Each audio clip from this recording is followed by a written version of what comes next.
Sea of Japan, 4:57 a.m. Darkness. Silence. Then suddenly, a streak of fire tore across the sky. A North Korean Hwasong 12 ballistic missile, traveling at 15 times the speed of sound, heading directly over Japanese territory. 12 million people, Tokyo, Osaka, Kyoto, sleeping unaware. Air raid sirens screamed across Japan.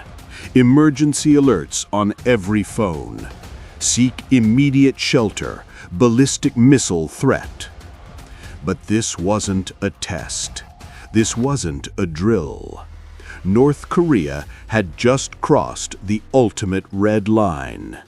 And 200 miles away, the USS Ronald Reagan, a nuclear-powered aircraft carrier, was already moving into position. What happened in the next 17 minutes shocked military analysts worldwide. Because the U.S. Navy didn't just track the missile, they didn't just watch it fly.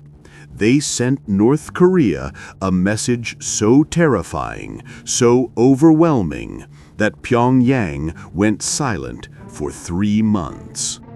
This is the story of the missile that flew too far, the response that changed everything, and the day Kim Jong Un learned that threatening America's allies has consequences. Let's go back. 24 hours before the launch. For weeks, North Korea had been conducting missile tests, small ones, medium range, falling into the ocean. Annoying, provocative, but not catastrophic. But intelligence agencies noticed something different this time. At 2 a.m., U.S. reconnaissance satellites detected unusual activity at Pyongyang Air Base. Missile transporters moving, fuel trucks arriving, launch crews assembling. CIA analysts studied the images. The missile being prepared wasn't small. It was a Hwasong 12, intermediate-range ballistic missile, capable of reaching Guam, capable of carrying nuclear warheads, and it was being positioned on a launch pad aimed eastward, toward Japan. At 3:30 a.m., the Pentagon issued urgent warnings to Tokyo and Seoul. North Korea preparing imminent missile launch. Trajectory unknown. Be prepared for anything. At 4:45 a.m., Japanese air defense systems went to maximum alert. Patriot missile batteries activated. Fighter jets scrambled. But they had no idea where the missile would go, or what Kim Jong Un was trying to prove. At 5:07 a.m., the missile launched. A massive pillar of fire visible from space. The Hwasong 12 rocketed into the sky at terrifying speed. Within seconds, U.S. Space Force tracking systems locked on, calculating trajectory, predicting impact zone. Then the data came in, and officers in the Pentagon went silent. The missile wasn't heading for the ocean. It wasn't aimed at empty sea.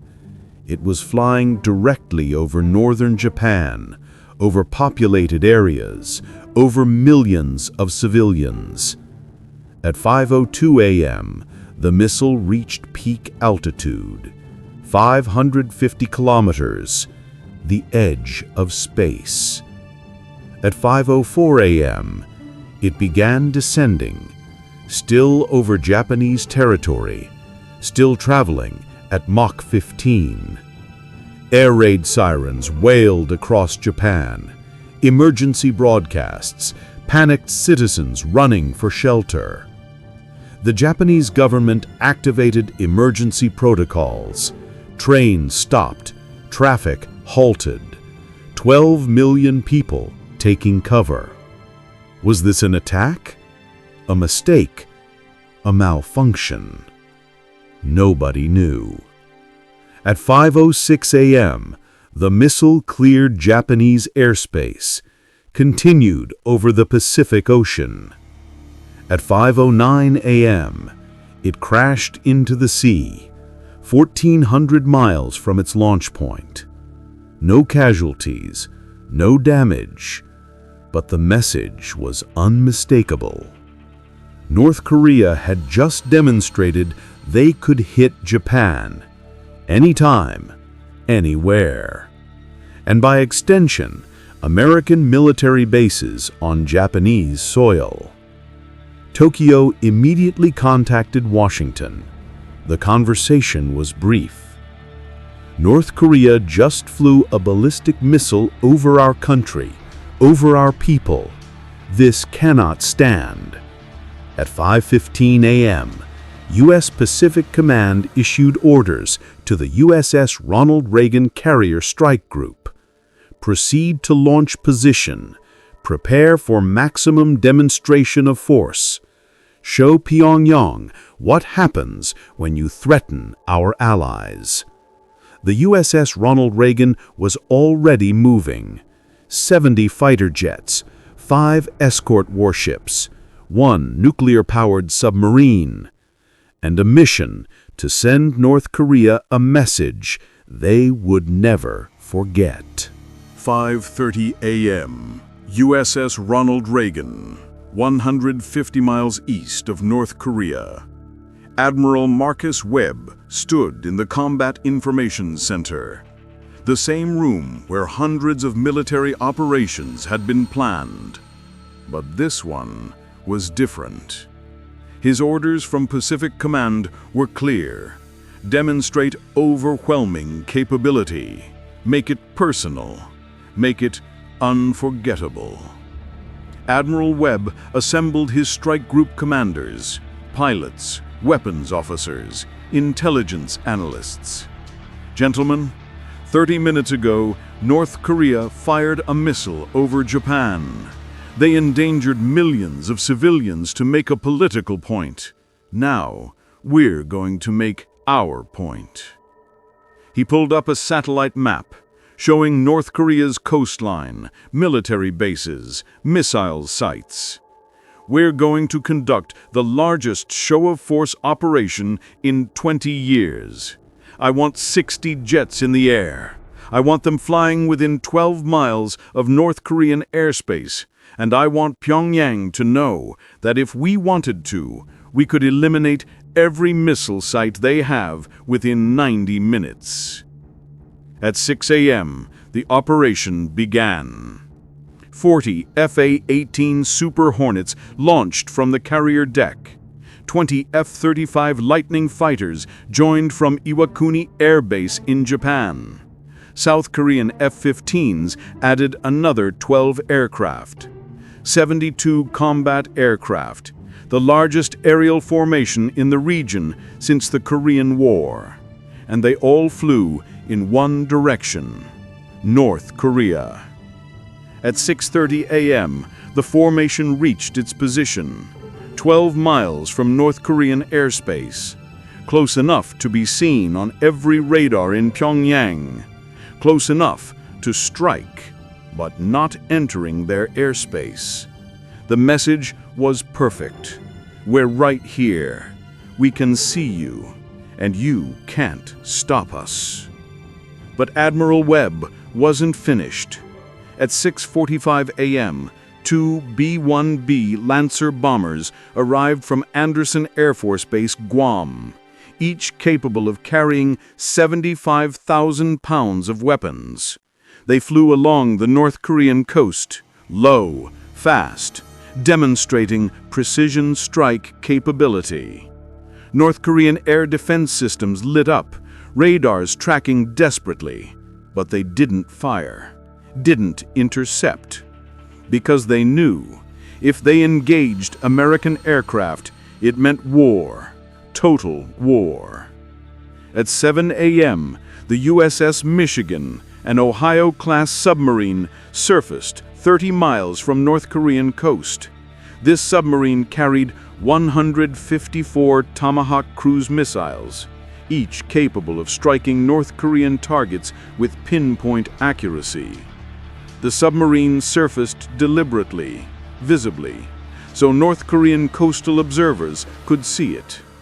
The message: even underwater, we're here. Even invisible, we're watching. At 7:30 a.m., the U.S. Navy conducted live-fire exercises. Ships launched missiles, jets dropped precision bombs, all in international waters, all perfectly legal, but all within sight of North Korean military positions. The sound of explosions echoed across the Sea of Japan, the smoke visible from Pyongyang. This wasn't a military operation. This was a demonstration, a show of force so overwhelming that North Korea couldn't possibly miss the point. You launched one missile over Japan. We can launch thousands. You endangered civilians to make a statement. We can end your regime in hours. At 8 a.m., Admiral Webb received a report from U.S. intelligence. Sir, North Korean military communications have gone silent. No radio traffic, no radar activity. They've shut down. Not because of technical failure, because of fear. Pyongyang had gotten the message. So what did the missile crisis really prove? First, North Korea's provocations have limits. They can test missiles in the ocean, but flying them over Allied territory triggers overwhelming response. Second, American alliances matter. Japan hosts U.S. military bases. That means an attack on Japan is effectively an attack on America. North Korea learned this the hard way. Third, demonstrations of force work. Not violence, not war, just overwhelming display of capability. 72 aircraft, 2 strategic bombers, 1 submarine, live-fire exercises within sight of enemy territory. That sends a message more powerful than any diplomatic statement. But here's the deeper strategic reality. North Korea needs nuclear weapons and missiles because conventional warfare is suicide. Their military is decades behind. Their economy can't sustain prolonged conflict. So they rely on threats, on provocations, on making themselves appear more dangerous than they actually are. The missile over Japan was supposed to demonstrate strength. Instead, it exposed weakness. Because strong nations don't need to fire missiles over civilians to prove their power. Strong nations demonstrate capability when challenged. And that's exactly what America did. This incident also sent messages to other adversaries watching. China saw the speed of American response. 72 aircraft airborne within hours, coordinated with Japan and South Korea. Seamless alliance operations. Russia saw American commitment to defending allies. No hesitation, no diplomatic delays, immediate military action. Iran saw what happens when you threaten U.S. allies in your region. Overwhelming force appears on your doorstep. This is why American military alliances endure, not because of signed treaties, because America backs up commitments with action. Japan knew that within hours of North Korea's provocation, the full weight of U.S. Pacific forces would respond. That's deterrence. That's credibility. And that's why 3 months later, North Korea resumed missile tests, but never again over Japan.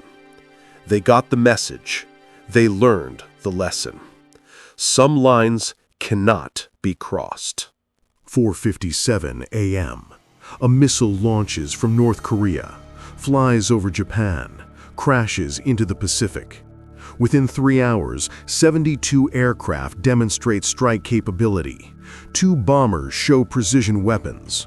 1 submarine surfaces with enough firepower to end a regime. 0 shots fired, 0 casualties, but 1 unmistakable message delivered. Today, the USS Ronald Reagan continues patrols in the Pacific. Admiral Webb was commended for textbook crisis response. North Korea still conducts missile tests, but they aim them at the ocean now, away from populated areas, away from Allied territory, because Kim Jong Un learned what happens when you threaten American allies. You get a front-row seat to American military power. You see 72 jets that could destroy your entire air force. You watch bombers that could level your command centers. You see a submarine that could eliminate your missile sites. And you understand, this isn't a game you can win. 4:57 a.m. The missile that flew too far. The response that changed everything. North Korea wanted to show strength. America showed overwhelming superiority. North Korea wanted to intimidate Japan. America demonstrated protection. North Korea thought they could cross the line without consequences.